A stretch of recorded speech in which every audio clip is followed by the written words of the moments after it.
Okay, folks, I'm trying this again after several attempts due to my own sound equipment issues. Now, Rutendo, I hope you're back on. Really sorry, guys. I really apologize about this. This is like our debut situation, the first live ever, and where we're going to be having interviews and we regularly having conversations with people of similar interests. So we're going to have some issues. These are like teething issues. They shouldn't be really, but this is just the way things are. So I'm going to try and add Rutendo again and see if we can have this conversation again. Apologies for the inconvenience and thank you for tuning in on time. Let's see if we can rebuild this. Okay. Comrade Rutendo, when you're here, let me know. Right. Right. Rutendo's not there. Chido, thank you for tuning in. I'm just waiting for Comrade Rutendo. Walden, thank you for coming on. Just waiting for Comrade Rutendo to tune in so we can actually begin the interview. Right, Rutendo watching. Great. So Rutendo, now let's go now. I should be okay on sound. Let's see how it goes now.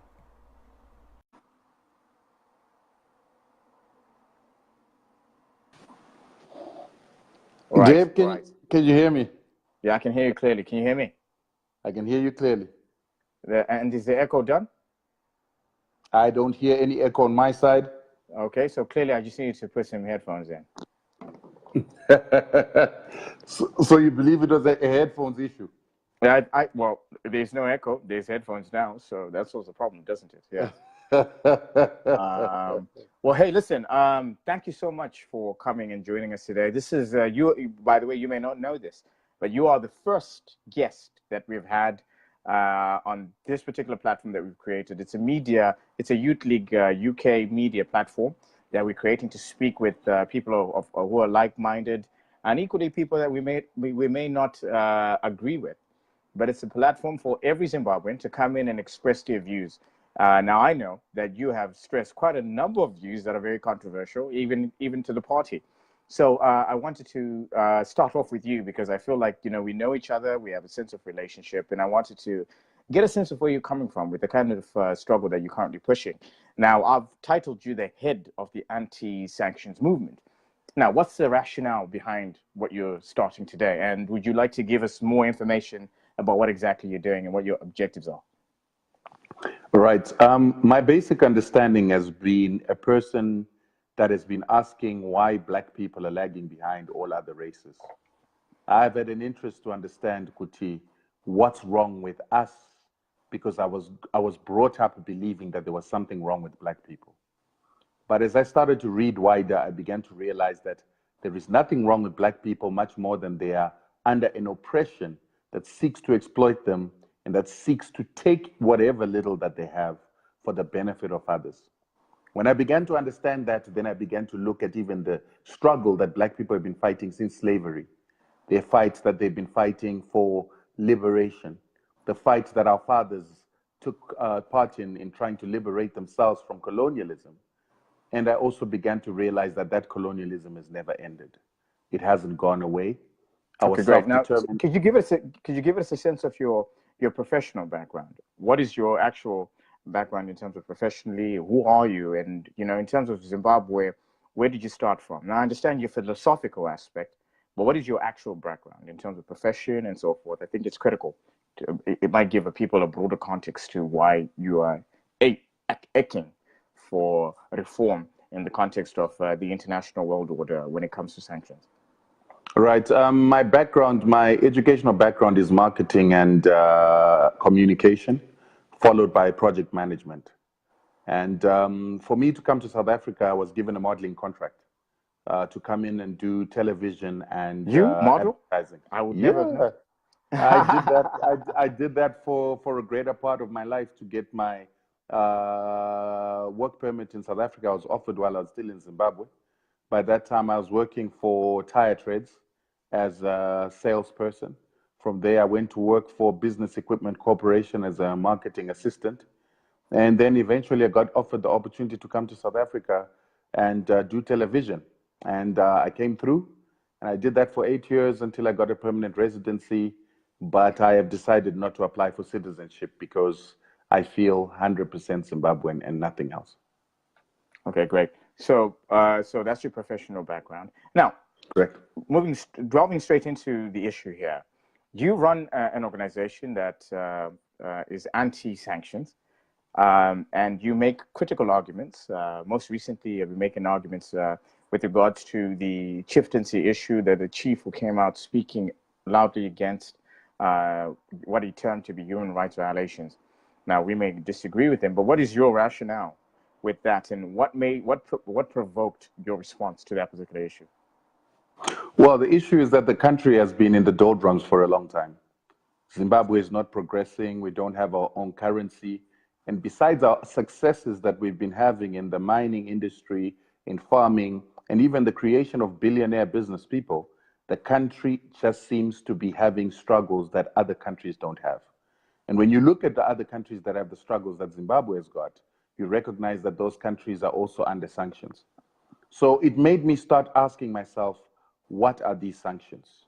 How do these sanctions affect nations? Why is it that Zimbabwe is where it's at? And when I started digging deeper into these sanctions and understanding that they're actually weapons of war, weapons of imperialism, weapons of trying to keep black people back, it made sense because I already live in an economy like that. In South Africa, we've got an economy where there is a deliberate holding back of black people, a preservation of opportunity, jobs, capital for white people, because they need to continue to prosper and black people remain. So how do you then answer arguments that suggest that, well, listen, yes, there are sanctions, but what about the things that you guys are mismanaging by ourselves? What about the issues of corruption? What about the issues of mismanagement of budget allocations when it comes to the debt that we get? What about those issues? How do you respond to those particular issues, which are very critical to understanding the broader narrative when it comes to sanctions? How do you answer to that? I always try to separate them. For instance, the issue of corruption. Corruption is an international problem. Corruption is actually, but not necessarily to countries that are already established, that have budgets, that have infrastructure, that have connectivity with amongst themselves, that have devolved power within their critical constituencies. That may not be the case. It is exactly the case, because you've got countries like the United States that have got armies that go to war in order to enrich a few people. You've got a country that creates genetically modified foods and poisons. But yet that very same America has a per capita of 56,000. Zimbabwe has a per capita of 2,500. So you see the criteria here. Because the Americans go around robbing the rest of the world. They will take a nation to war. But surely the local community cannot use this as an excuse. What we're trying to do is we're trying to be able to rationalize our arguments. And this platform is, how do we make sense of our current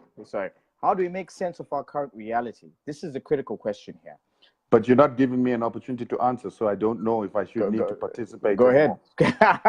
Go ahead. Okay. Answer. So I'm saying that corruption is exactly the foundation of the capitalist system. The capitalist system is about taking factors of production from people to give a few, particularly the rich, so that the rich can continue to make money. And the reason that is done is so that the poor can become slaves, or poor can become workers for those that have got the resources. That is the capitalist system. And if you really think about it, that's what corruption is all about. Corruption is about somebody expropriating what are public resources. So sorry about that. So sorry. No problem. One thing I have my headphones out, that phone, and I have to level my bloody phone. But do continue. Right. So corruption is about people in public office utilizing their power in decision making to take resources that belong to the public and to either use them themselves or to give them over to the corruptors, who are usually owners of capital. So are you basically saying that essentially our tech space, because it's not as broad, there's very little to be corrupt from, or you're basically saying that irrespective of corruption, it does not surmount to the impact that sanctions have, considering that they disallow us to have equal access to trade and trade on a fair footing? I'm trying to create the base that first of all says that the factors of production are being expropriated or taken by rich nations so that they can be able to provide for their own citizens. Colonialism in its own respect was corruption. The attacking of Iraq by the United States to control its oil is corruption. The attacking of Libya for the United States to control its oil is corruption. Hence, the United States is the biggest oil producer in the world today, Okay, yet they so don't really have... let's try and bring it down to Zimbabwe here. Let's make sense for the ordinary folk who may be tuned in, who are in Zimbabwe, who want to understand how the factors, the geopolitical factors you're mentioning, impacts them. How does that necessarily relate to them on a day-to-day? Zimbabwe's problems do not start today. They start with when we were a colony. When we were a colony, we were underdeveloped. No schools, Right. no hospitals, and a whole lot of other... Our resources were exploited by the British to enrich themselves. No savings were saved. No schools were built. No healthcare facilities were built. 96% of the people were living in villages. And so when we got independence, we had to catch up. And that catching up required us to be able to get loans so that we could do what it is that the British didn't do. And the British were supposed to develop people, develop schools, hospitals, and electricity facilities, shelter, all those things according to the UN Charter and according to the Declaration of Human Rights. They didn't do that. And when we got independence, instead of our government asking for reparations, instead of asking them for some form of a development plan, like the Marshall Plan that was given to European nations after Germany colonized European countries just for 6 years, we didn't get anything. So we had to catch up with all the things that were not done by the colonizer by borrowing money from the IMF. Not only did we borrow money from the IMF to catch up with what it is that the people were requiring in terms of social services, we also had to pay for land. So this issue of us compensating white farmers for land didn't start now. It started in 1980. And we were not just compensating for developments, we were compensating for buying land. And we're buying that land in foreign currency. So what in particular makes Zimbabwe unique? Well, it's my duty, in as much as you are on a peer platform, and you're speaking to the Youth League chairman, the kind of culture of discourse that we would like to create is one that embraces the opposite side. So mind me, or pardon me if I appear to be a bit of antagonistic, because I'm trying to push an argument here. But equally, I'm trying to push the narrative of political tolerance that sees all facets.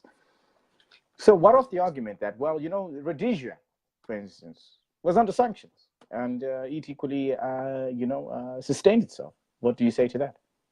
Rhodesia did not sustain itself because Rhodesia was a country that looked after only 4% of the population.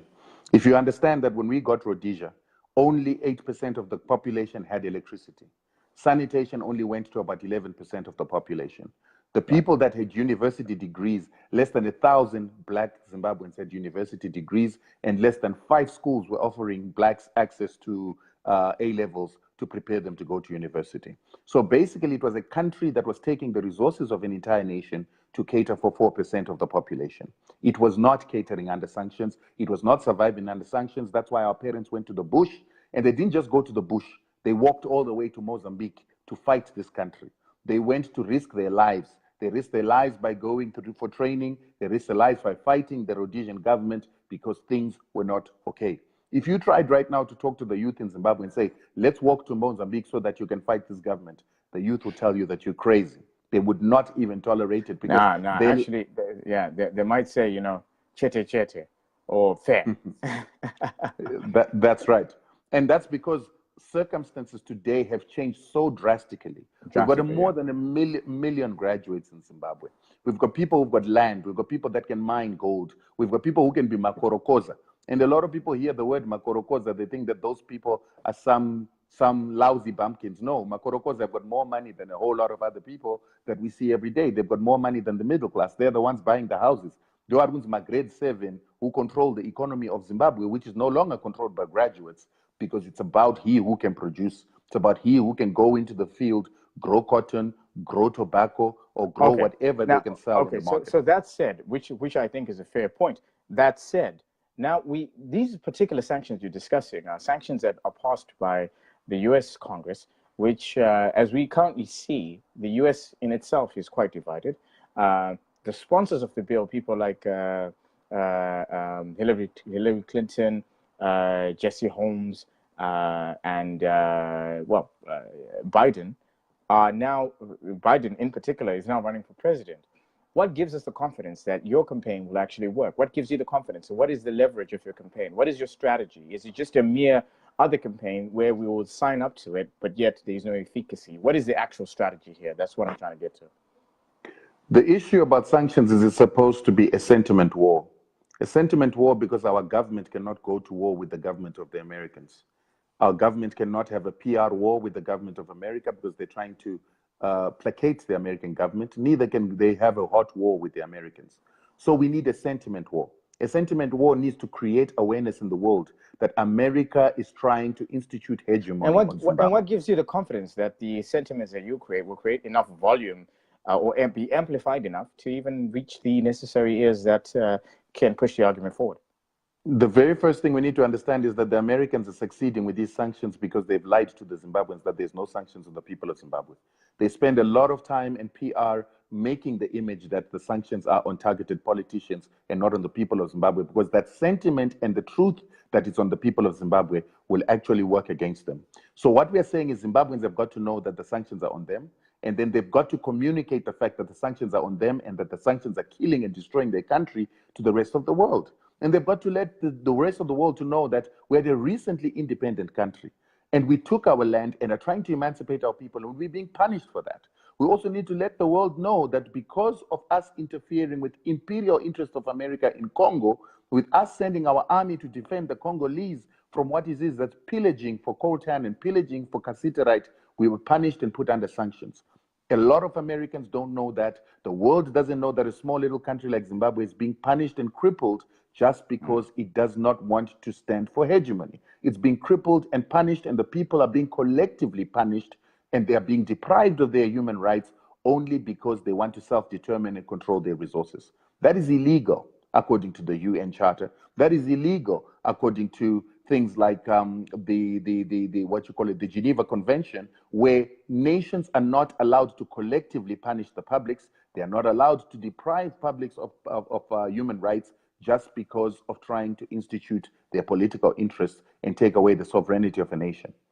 Yeah. So, very good points, Rutendo. So, a lot of people say that, ZANU-PF has destroyed the country for the last 38 years. That's one of the greatest myths, well, rather, positions that a lot of people assume as a consequence, of course, of the multiple histories that our country occupies.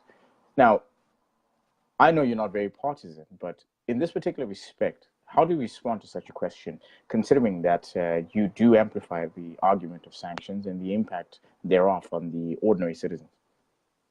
Well, I believe that ZANU-PF is complicit to the sanctions, because the fact that a citizen like myself has got to put up a campaign to fight the sanctions, while ZANU-PF has done nothing about it for the past 18 years. They've not informed their people. They've not educated their people about sanctions. They've not created a state of emergency, because this is a war. We should have a state of emergency against sanctions. We should have laws. You would recall that we are the same party that hosted a petition that had 2 million signatures on the basis of sanctions barely 2 years ago. Well, so, I think it's a misinterpretation of the reality, because we have actually been campaigning against it. In fact, our former president, he did nothing but speak against it. Yeah, but I think that to have a petition is a cop-out when the president is supposed to call a national emergency, because the sanctions you have not yet stated to me what your actual strategy would be. So what other thing would you need besides national awareness, which is what we did? No, but like I was answering the question, that it's not about national awareness, that what a government must do. A government must institute a national emergency against these sanctions. You have to understand that the Americans have imposed these sanctions with a national emergency. It's not just the Congress of the United States that imposed sanctions on Zimbabwe. The President of the United States of America imposed what we call executive order sanctions by calling for a national emergency. Now, the question is, why is the country that is being affected by sanctions, the country that was called an unusual and extraordinary, is not equally responding with the same sense of urgency? Is not responding with the same sense of urgency. And that's why a lot of people actually believe that ZANU-PF officials don't want to go against sanctions because they're benefiting from those sanctions. And it becomes very difficult when we have campaigns like this and we feel we are not supported by that very same government. So we start to also take the narrative that maybe they support the sanctions because they're benefiting from it. I suppose what's good about these kind of platforms is that they give the opportunity. I represent ZANU-PF. They give the opportunity for people like yourself and myself to have an interaction. I don't think that, let's pretend that we accept that argument. If someone has investments in, say, the UK, and they are of the business class within Zimbabwe, and they happen to be a political person, it does not serve their interest for them for that particular investment to lose out That of is that particular investment. So what I'm trying to say is that I think that the sanction aspect has an impact on all factors of society, although a lesser impact on those that are actually privileged within that particular society. And unfortunately, within our country, we have the business class and the political class, which happens to be in tandem. So yes, in that particular regard, I think, yes, we can have an exchange and we can draw a campaign. And I think the Youth League in particular, we should do more in assisting such a cause. And that's why I think creating such platforms creates that opportunity for us to engage. My problem is that education and awareness of the fact that sanctions are on the people of Zimbabwe is the biggest weapon that Zimbabwe can actually have. Not only that, ZANU-PF has lost the trust of the people. They could actually bring people to unity simply by educating people that the people are under attack by a foreign government. Why they haven't done that is why we're asking, why would they do that? Now, you say that there's no benefit. Hold on. You said that there's no benefit for a politician, but I beg to differ. Because during sanctions, there's something that's called sanction busting that is done by agencies. Those agents are usually the ones that politicians will partner with to sell resources, to sell diamonds, to sell chrome, to buy fuel.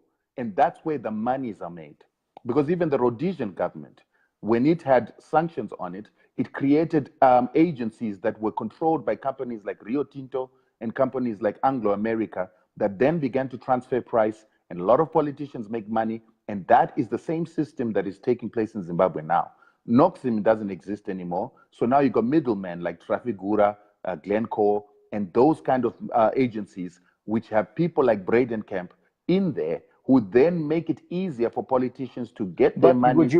But I think it's also equally fair to say that your position on that particular issue is largely presumptive, because when you are a country faced with sanctions, it's now up to you to create mechanisms that enable you to then, the state then has the role to have distributive mechanisms and models to ensure that fundamental infrastructure of that particular government are well funded. So that may be the case, but there is no critical evidence to suggest what you're suggesting. Nonetheless, moving on quickly to the issue that you're alluding to about Rhodesia, for instance, very small population. So corruption indeed would be the case, but there was never an instance in which equitable distribution of wealth did not occur. That's what makes it fundamentally different. This is why sanctions in itself does not help government, because then the electoral aspect that sustains government is then removed. But my question then, moving on quickly, is what is your movement strategy, and how would you recommend ZANU-PF youth engage with that particular strategy? The very first strategy that we've got is to create awareness. We need to create awareness into the public of Zimbabwe to make them understand that they're a nation at war, they're a nation under attack. The form of war that they're under is an economic warfare that includes sabotage and a siege. Now, once we've got that siege or a blockade of economic activities, it causes us to have very little economic activity. Once our people know this, we want them to unite with us to fight these sanctions. Now, the fighting of these sanctions shall not be sentiment alone, because sentiment is the battle of making Zimbabweans raise their voices to the international community to say we're under attack, we're under hegemony, we're under attack of an imperial power. What has been the response from your, I know you live in South Africa.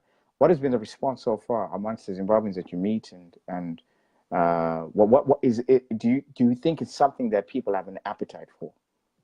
I'm just going to ask to finish so that at least you'll understand what the strategy is. Then I'll tell you how it is that people are responding to it. Please go ahead. So the sentiment is then going to create awareness in the media, awareness in the public, and also engaging or lobbying other interest groups or pressure groups in the countries that are imposing the sanctions and their partners. So we want to see the kind of marching and protests to embassies where people are saying that the sanctions and warfare on the people of Zimbabwe that's killing women, children, and the poor to stop. After that, we want Zimbabweans to start uniting to produce. We send $6 billion, we send $3 billion every year formally and informally to Zimbabwe. We sent that as money, and we send it as shoes, sneakers, cell phones, TVs. We need to change that culture and start to channel that money into investment for production, to mitigate the sanctions, to import substitute, to start producing some of the things that we're supposed to produce in our own country. So in other so words, that we do not leveraging rely. the diaspora to... Correct. And it's not just the diaspora. Zimbabweans themselves, people in Zimbabwe have a lot of money, but that money is being consumed. It's being consumed fruitlessly. We've got people that drive Bentleys and Mercedeses. In a country that's at war, in a country that's in a state of emergency, we shouldn't be driving luxury vehicles. We shouldn't be having the expenditure that we have as citizens and as government. Well, But you if know, I our think money that's could where be... we quiver then. I think that's where the quiver would be, because some people may not be interested in actually being involved in the info war or whatever we may term it. How then do we then address that? Because what you're now saying is one may... I have to play devil's advocate here. I'm asking questions asking questions that you know, at least somewhat think I know the answers to. But I do this for the benefit of the listener, who terms ZANU-PF to be a party of excuses and not willing to engage. And in the name of dialogue, I must ask these questions that may appear to quite be obvious, you know, to someone like you and I who have been engaging on a personal capacity, within a personal capacity for the last 2 years. But here's a question. Listen, I'm driving my Benz in Zimbabwe. The last thing I want to hear about is sanctions. I'm doing my own thing. I'm doing my own businesses. How does that impact me?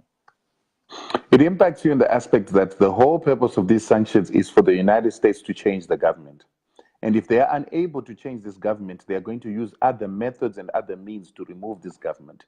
Now, when we look in history, we'll be able to tell what the United States is willing to do in order to remove a government. Gaddafi was removed in that way. They want to remove the Venezuelan president in the same way. We do not want that in Zimbabwe, because those people who are moving around in their Benzes will be the first victims, and they've got the most to lose. And one of the reasons why I always say I admired Robert Mugabe, I loved Robert Mugabe, but one of his weaknesses was not politically educating his people. Zimbabweans have to understand that comfort today does not mean comfort tomorrow. Zimbabweans must also understand that white people are willing to go to very extreme extents to control resources, including genocide, massacre, and destruction of a country.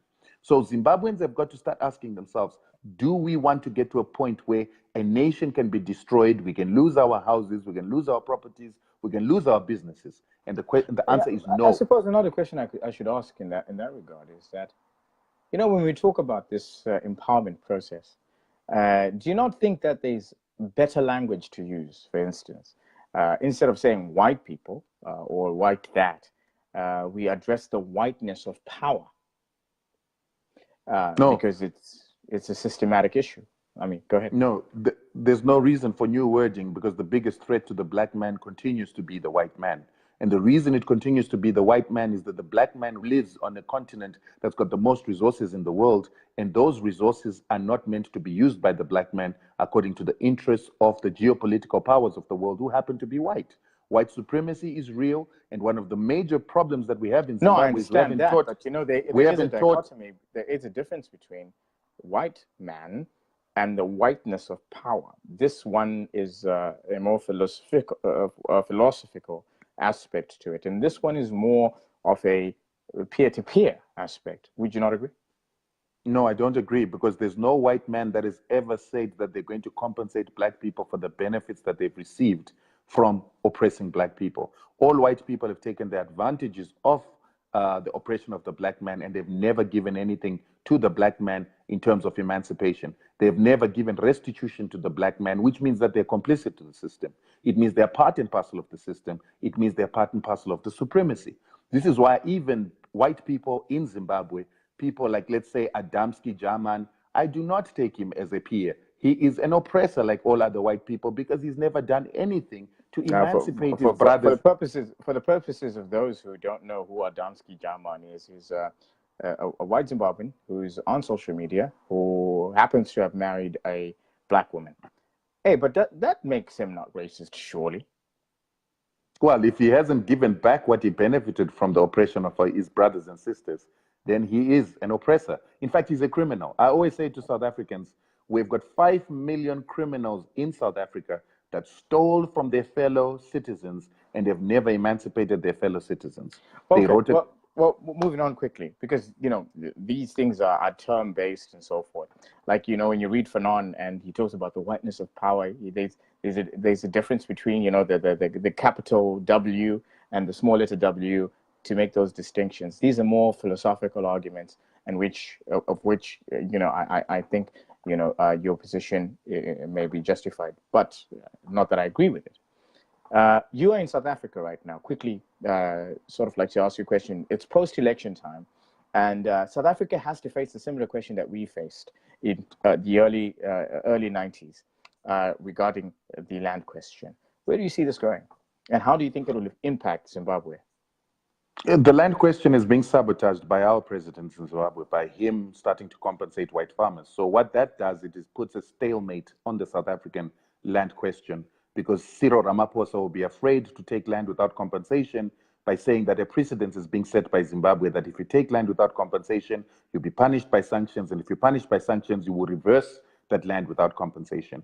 So I believe that we are actually sabotaging South Africa's land. Just to quickly rebut that, just for the purposes of a sense of context, yes, that is the position of the president, but it's a constitutional position of which I believe that members within the Youth League are even questioning that particular position.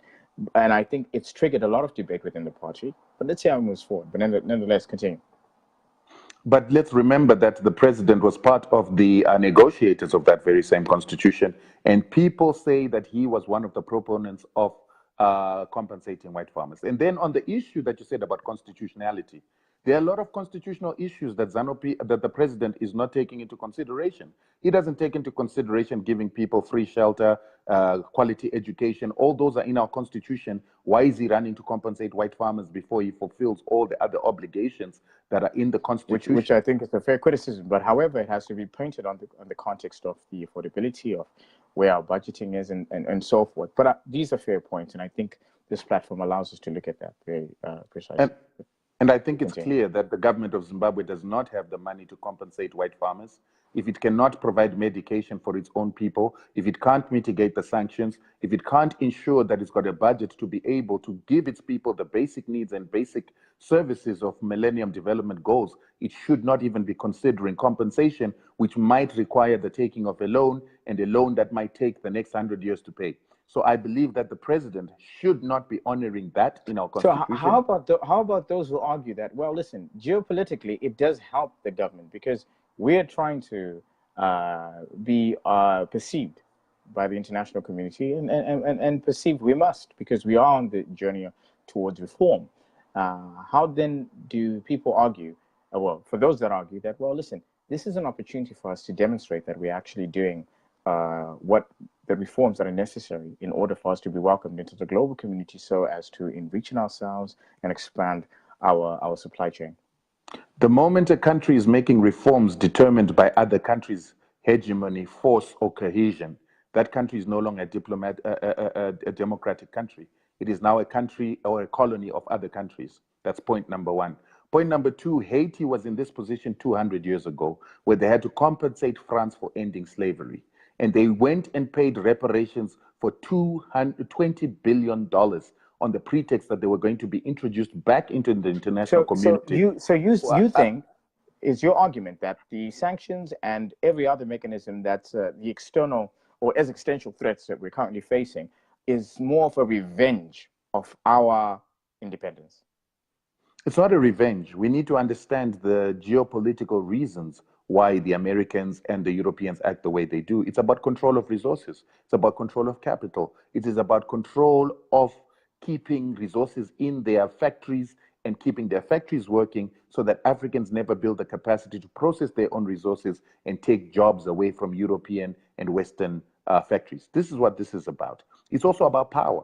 Power is about making wealth. Wealth allows you to have armies. Armies allow you to continue to maintain your hegemony. And this is why the Europeans will not allow Africa to move forward the same way that they're trying to frustrate China from moving forward to stop China from being a superpower. So because once you've got money, you're able to buy technology, you're able to buy workers, you're able to buy skills. Once you're able to buy skills and technology, you're able to industrialize. And when you industrialize, eventually have to have a powerful military. They cannot Yeah, allow Europe. this is a very good question. Actually, early on, before we had gone to the live, we were talking about the Huawei situation, China, and how we can take note of that, how Africa can learn from that.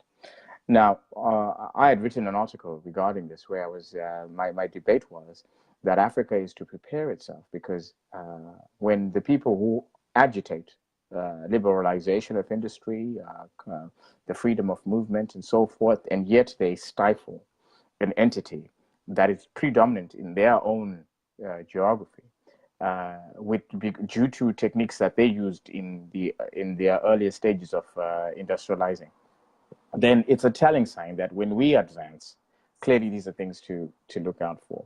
What is your Absolutely. opinion about the currently geopolitical issue between China and America, and how do you think it impacts Zimbabwe specifically, but also Africa at large? Well, the issue of China is a quintessential issue of what is happening more or less in Africa, but the difference is the position in the value chain that China occupies. China was allowed to develop and get education so that it could become a workshop for the world. They could become cheap labor for products that will be sold in the biggest market, which happens to be Asia. They are not a resource center, so they were allowed to develop industry.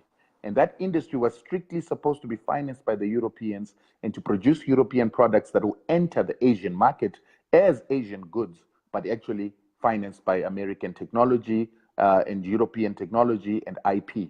Now, the problem is China wants now to create its own industries, its own products, its own brands and own IP. And they've, Its own technical ecosystems and so. yes, and they've been starting their own factories by transferring technology from the Americans and the Europeans to own their own IP.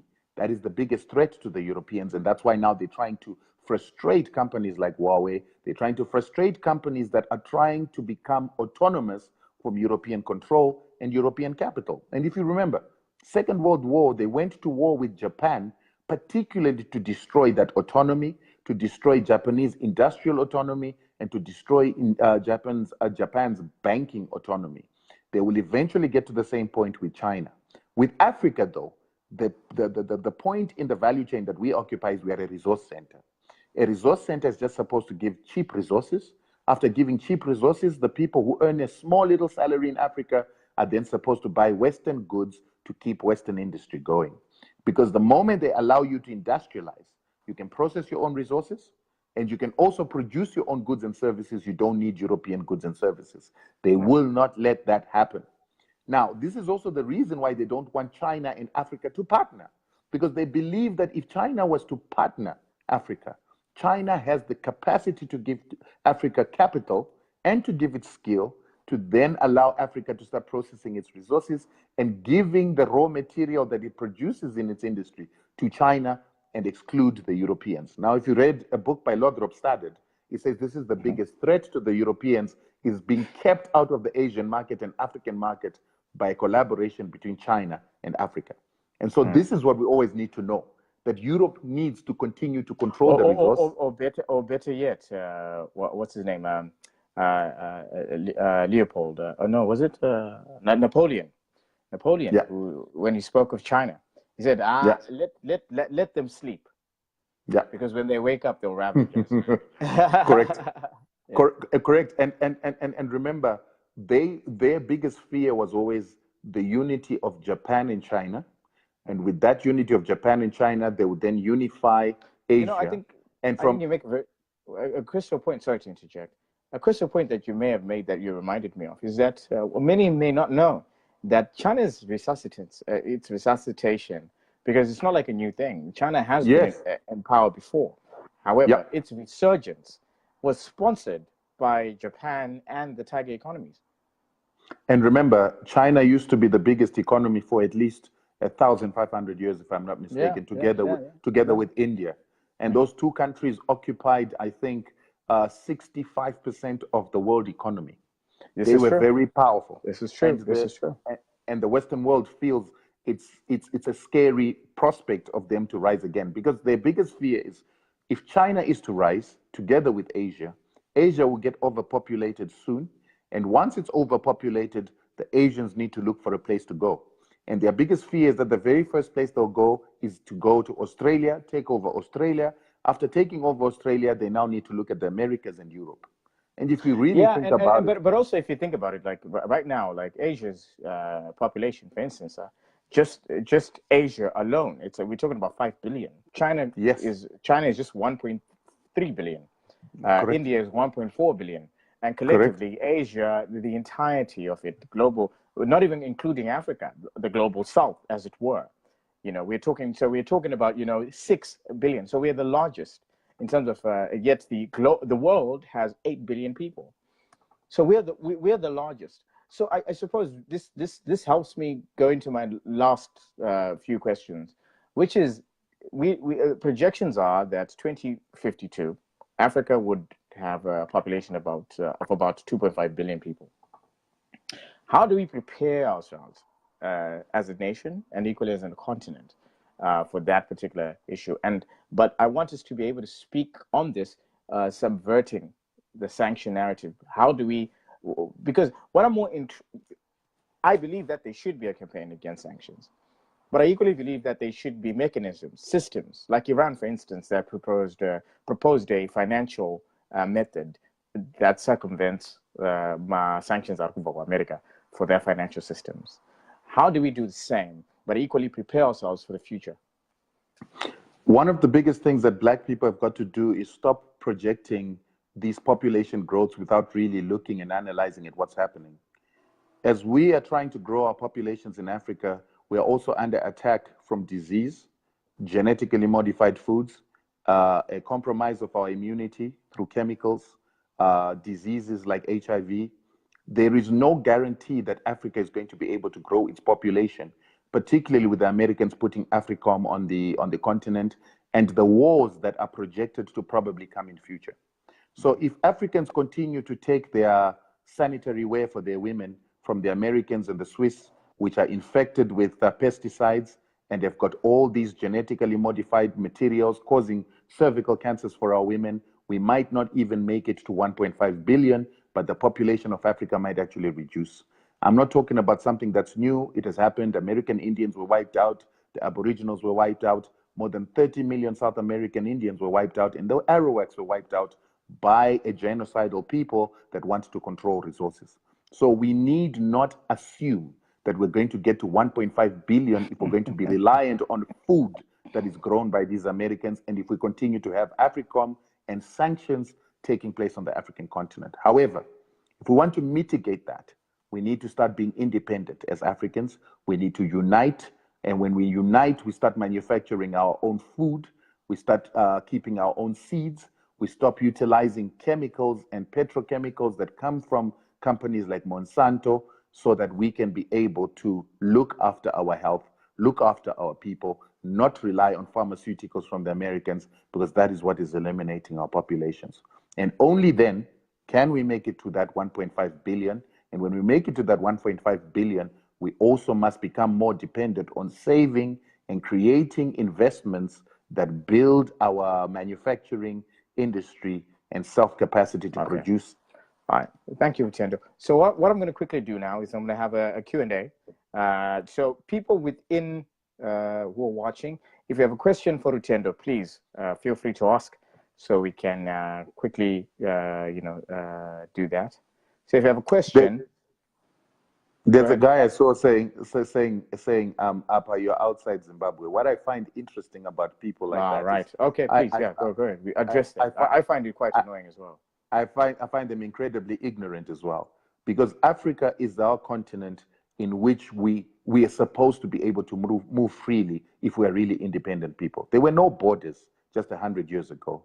These borders came with the Berlin Conference. So when I'm in South Africa and somebody feels that I'm away from home, it's a lack of knowledge that this is my home. Zimbabwe itself began in Mapungubwe. Mapungubwe was actually here in South Africa. So as Africans, we should stop this nonsense of thinking that a person is loyal when only in Zimbabwe, when the flight of capital from Zimbabwe is what has made us go and follow that capital. But equally, to add on to that, we have been travelers for many years. We always go where pasture is, and we always come back home. But also, one should not forget that diaspora has contributed tremendously to the national GDP. By its, one may acknowledge that contribution or not, but also it espouses the sense of freedom that we want to. You can't in one vein talk about democracy and then in another argue that, well, it doesn't exist because you're not here. Not Well, only it that, exists. Yeah. Not only that, a person cannot talk about how it is I'm outside the country without measuring how much of our wealth has left the country that we must chase after. That we must chase Because after, indeed, yeah. we must chase after it, because where are we going to get the capital to really grow Zimbabwe if we can't go and get a percentage? Yeah, it's not like we're not manufacturing capital in our country. We're not a, we have not owned our economy for a long time, and now we're making steps to own it. And remember, being part of the diaspora it equally enables us to do so. And the case in point is Israel. And remember, billions left Zimbabwe through exploitation. And we never got reparations. We never got compensation for what the British took. So someone might say we need to go to Britain, we need to go wherever our white Rhodesians left to and try and get some of the money that they stole back. Because Europe only went to become Europe after the Second World War because of reparations that were paid. Rutendo, thank you so much. So Rutendo, I have a question for you here from Zimbo Guru. Thank you, Zimbo Guru, for the question. How are you going to break through people's ignorance of our educated people? I don't, can you see it on your side? Yeah, How and are I you get going to break through people's ignorance of our educated people? I get a sense implicitly what he's implying, but go ahead and answer. Yeah, I get what he's saying. He's basically suggesting that the educated Zimbabweans tend to be the most ignorant about these issues we're talking about. I do not want to be a part of that assumption. Because what happens is that education itself is Western, and because it is Western, it is usually systems and processes to advance Western interest. How are we going to break through to people is to keep talking, is to keep writing, and to keep spreading the word from each and every individual that participates in this movement. This movement is based on knowledge, it is based on passing information, and based on educating people on what imperialism is and how it is that we need to fight imperialism through unity and standing up against actions and weapons like sanctions. Okay, which is a good point. And I suppose to add on to that question is, well, what is the strategy then? How do we implement a situation in which we build what we're talking about earlier, like an ecosystem that is tolerant, a political culture that enables us to differ and not necessarily see things the same way, but be able to, like what we've done right now, where we're reaching out to you, Rutendo, and you have your differences with the party, but equally you can voice them on our platform, because what we're trying to do is create a culture of tolerance. How do we do that? The very first thing we need to do is we need to be objective.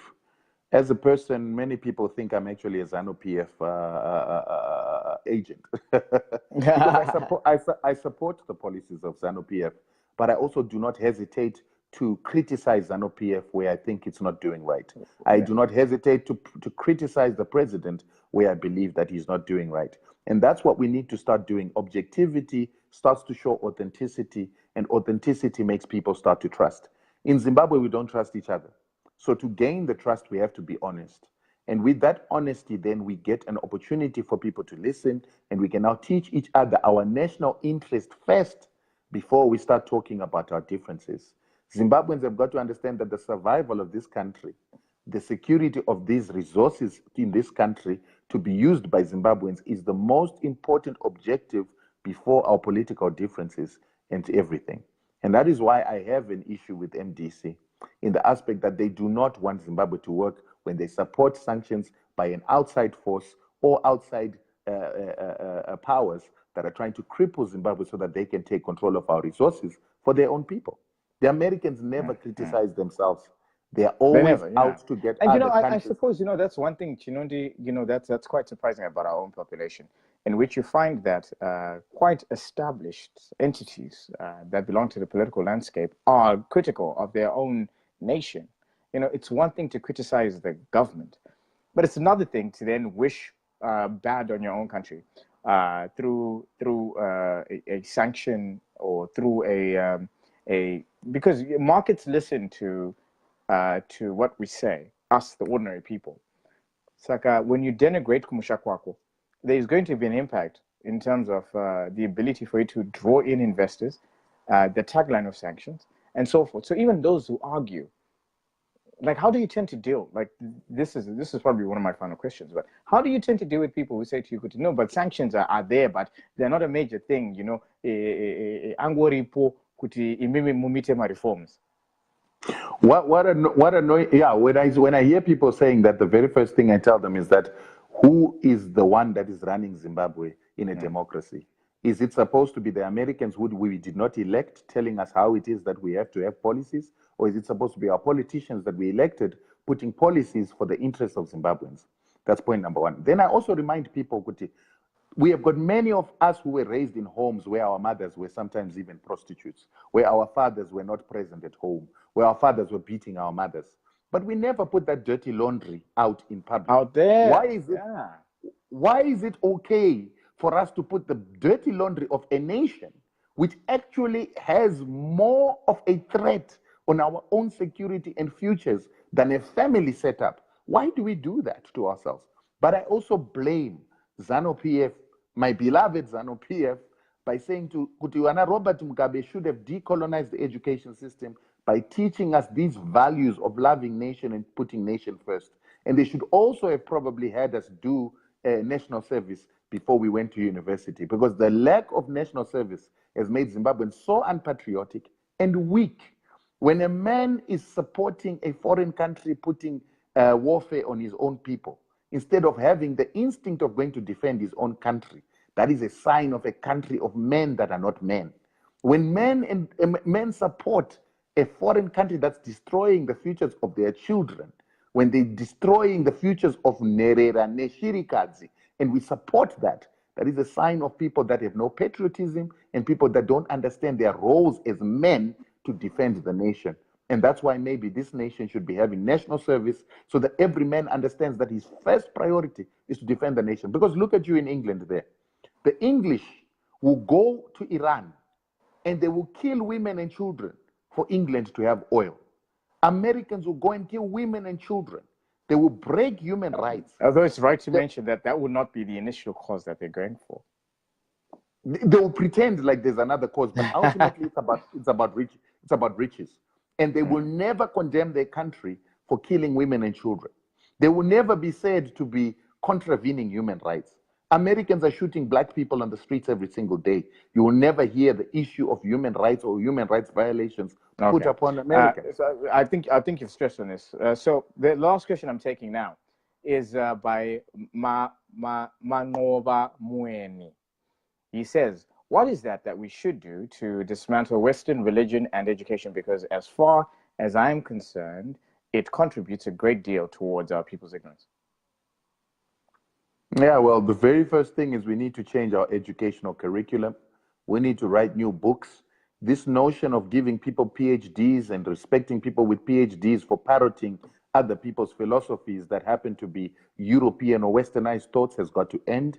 We need people to earn PhDs in Africa by writing new theories, new theses, new law, new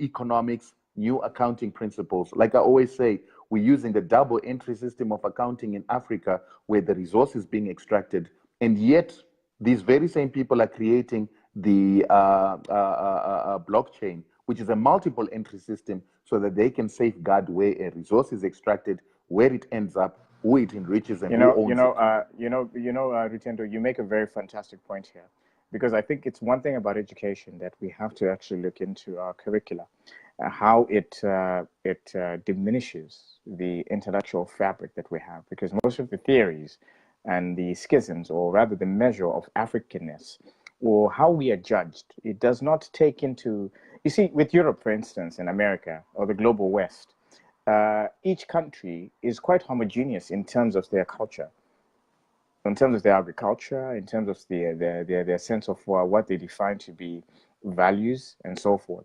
Whereas in Africa and Asia, we are not homogeneous in terms of our approach. In Africa, we have a multitude of cultural dynamics, and that's why you can find that when they went to Geneva and divided our countries, right, they didn't consider the long-term aspect. It was very short-termism. It was very myopic thinking, because it didn't factor in the rich heritage that all these countries had, or all these territories rather had. Divergence of culture, divergence of education, divergence of our global outlook, and that had an impact in terms of how they then, when they created borders, it then generally created the conflict that we currently see. Speak on that in relation to the lack of a embedded indigenous education curricula that speaks to our common realities. For me, it's not only about the lack of an indigenous common reality. It's even a failure to apply the existing parameters of the laws that we're utilizing that happen to be Roman Dutch law or English law. So in Zimbabwe right now, we're talking about compensation of white farmers, but we have ignored the principle of restitution in integrum that exists in the very same law. And that restitution in integrum talks about the fact that if a person loses their property to a criminal or a thief, or if they lose their property in what is called a delictual or illegal act, that person is entitled to restitution, the restoring of that stolen property, the payment of damages for that stolen property, and being given any unjust enrichment that was earned by the criminal. But for some reason, in a country with so many lawyers, we have decided to only look at compensation of developments which would never exist if you look at restitution. So we need to start being decolonized first by looking at ourselves as people and giving ourselves the rights of humanity as Black people. And humanity means that equality, justice must be given to Black people before we start being just to other races and other people. If we did that, if we saw ourselves as human beings, you would realize that even the laws that the Europeans have made can give us emancipation because we would have humanity in it. Then we need to also start looking at our own laws in Africa. What was happening before the European came here? This civilization is older than Europe. This civilization existed for thousands of years before the Europeans even began to bath. We taught them how to read. We taught them how to write. So why is it that today we do not believe that the systems that we had before the European systems came can work? Our medical systems, our legal systems, our land tenure systems, why are we not following those? And I also believe that in there is the secret for us to succeed. Until Africans start to become... Thank you, Rutendo. In the spirit of Ubuntu, I will leave you with two things. So firstly, I want you to start by, the first thing I want you to do is speak to the youth within the diaspora, the people that are our core constituency. And what is your message for Zimbabweans in the UK and Europe? I want to say to Zimbabweans in Europe and across the world, and those in Zimbabwe, because I think that those are our heroes, the guys that have remained in Zimbabwe, keeping Zimbabwe going. Let's start to decolonize ourselves by reading differently. Let's read material that has been written by Africans, material on Black empowerment, material on the history of Africa, the history of slavery, the history of colonization, so that we understand who we are, what we need to do to take ourselves to where we're supposed to be. Let's go back to... And lastly, what is your message for those who want to get to know more about your movement, the sanction movement and so forth? What would you, the anti-sanction movement, what is your, where can they get you? What are point of references where they can continue to get this great source of knowledge that you espouse? The very first thing that we are saying at Zimbabweans United Against US War Sanctions, which is called ZWAUS, is the fact that we are winning one heart, one mind, one person at a time by educating them about the need to unite, what the sanctions are, and our need to mitigate those sanctions by producing. We are also saying to our people that we've got to learn to collaborate, bring our skills together, bring our wealth together, and we need to run our own initiatives. And by doing this, we are selling T-shirts. Each person gets a T-shirt. The 10 Rand profit that we make from the T-shirt, the 20 Rand that we make from the T-shirt, we're going to pool it, and we use those resources to be able to go back to Zimbabwe, go on the ground, help people start projects, but also to educate people of these sanctions, to teach them how it is that we need people to produce by capacitating them and being able to collaborate the little money that we have to produce projects that can enable us to produce for our communities and produce for ourselves. Yeah, Thank you. So, Rutendo, someone wanted me to make you a letter of a BAAS, which is a Broad Alliance Against Sanctions, which is currently in Zimbabwe. So, Zimbabwe, I hope you can contact Rutendo, and it'll be great to merge and to have an alliance on and build a coalition on the same initiative. Rutendo, I cannot thank you enough for spending time with me. It was very short notice, but you know I have a personal relationship with you. You're my big brother, so I can call you at any time. And I thank you for this, and I thank you for taking somewhat of a hard talk, things that we tend to always talk about and tend to be very agreeable on. But ladies and gentlemen, this platform, what it is created for, which I had the privilege of having my older brother here, is to create or facilitate a platform in which we speak to people that we may not always agree with, and it's to create dialogue with amongst Zimbabweans within the diaspora and at home or anywhere around the world. So if you have a burning issue, please get in touch with us, and we'll continue to do this once a week. Apart from tomorrow, we have Comrade Tenegamu, who is the national PC of Zona PF, and he'll be here with us from 5 p.m. GMT. Thank you so much yet again. Any parting words, Comrade Rutendo? Yes, we need you as ZANU-PF youth to lobby the president to reverse this reversal of the Empowerment Act. We need our Zimbabweans to be empowered. 51% must belong to Zimbabweans.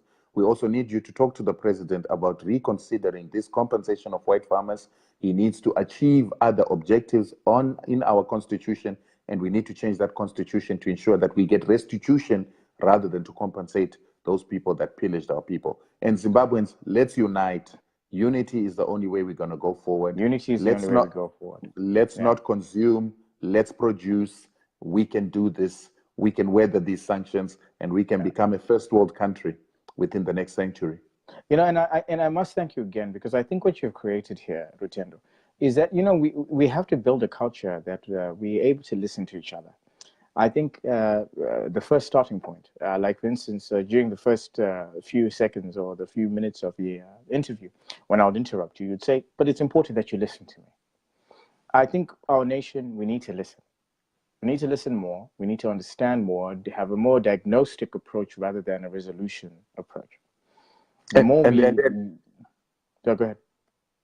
Sorry, I need to let you finish. No, so the more we listen to each other, the more we can build bridges, the more we can break down the barriers that disenable us to engage. And I think this is a starting point. And we wanted, as a youth league in UK, as a media team, we thought we should create a listening platform. And that's what we're trying to do. And, you know, on that point you're making, I've got a page where I've got 5,000 friends, and I think I've got 10,000 followers. My page is open to anybody to comment. And many times people come and comment and they will shout at me, but I will respond to almost everybody that responds on my page. And what people don't understand is that they have shaped me with their comments. There's so many things that I didn't agree with that have made me a better person. I used to make a lot of videos about women. I stopped making videos about women because women were not happy about what it is that I had to say. You were saying a lot of controversial stuff, though. It was controversial. It was controversial and necessary, but it was causing more division than building. And so I had to listen to what those women were saying. I had to listen to them say that, listen, auskutivaka by the words that you're saying. So people need to understand kutino terera. We listen to them.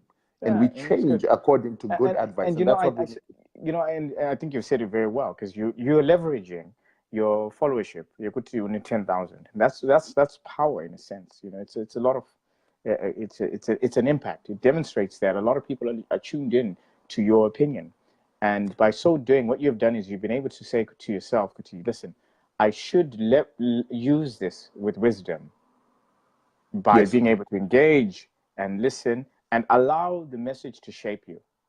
And same as the Youth League, I think. That's what we're trying to do. We understand that we have a responsibility, not just for the present, but equally for the future. And it's about listening to these issues. And then as we caucus with those that are senior to us, we can then say, this is what we are hearing. This is how we can reshape. And I think, but you know, Tangaka, things are systematic. You know, things are, you know, especially within Zanu PF, like any other party, the Conservatives here in the UK, things just don't happen. You need to go out to the community. You need to listen. Once Yeah. we've listened, we then caucus together and we amplify that messaging that we're taking from the people. And we say, this is what's being said. How can we better adjust this? How can we better reshape our messaging? But if we deem it to be a common message, then there is a sense of urgency applied to that. You see what I mean? So having this platform enables us to do that, to the same. And I think the one thing that I then had to say to Zimbabweans is this. It's one thing for us to follow one another on social media. It's another thing to just listen. But we've got to get to a point as a people to just stop listening and talking and start acting. And because action is the only way we're going to change Zimbabwe. And I always try and say that one of the major reasons why Zimbabwe is where it's at is that our parents were those people that preferred to complain without acting. And we need to be different to that. Why gonna complain? Hey, so adzingavarungu. Hey, instead of saying no, the whites are gone, but why don't we take the land and farm?